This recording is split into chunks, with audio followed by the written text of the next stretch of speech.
আমি কখনো শাকিব খানকে নিচু করে কিছু বলিনি এবং বলবো না। উনি যে উচ্চতায় পৌঁছেছেন সেটা একদিনে হয়নি। শাহরিয়ার আক্তার সুমি, শাকিব খান থাকলেই কি সিনেমা হিট হয়? তাই আপনি বরবাদ বানিয়েছেন। তার উত্তরে আমি বলেছিলাম, বরবাদ করার সময় এ কারণে তাকে শাকিব খানকে নেননি যে তাকে নিলেই সিনেমা হিট হবে, বা এ নিশ্চয়তা থেকে নেননি।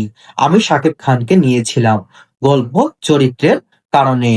কারণ শাকিব খানকে নিয়েছিলাম গল্প চরিত্রের জন্য। আমার মনে হয়েছে সে চরিত্রকে অন্য কেউ ঠিকভাবে করতে পারবে না। শাকিব খানের প্রতিটি সিনেমায় তিনি সর্বোচ্চ পারফরমেন্স দেন। যদি প্রোডাকশন টিম সেটা সঠিকভাবে ব্যবহার করতে পারে, তাহলে সেটা সিনেমার ফলাফলের উপর প্রভাব ফেলবে না। সিনেমায় সফলতা বা ব্যর্থতা কোনো একক তারকার উপর একা চাপানো অন্যায়। এটা নির্ভর করে গল্প মেকিং, প্রোডাকশন এবং টিম ওয়ার্কের উপর। শাকিব খান ২৬ বছর ধরে ইন্ডাস্ট্রিকে একা টেনেই নিয়েছেন। তাকে নিচু করার প্রশ্নই আসে না।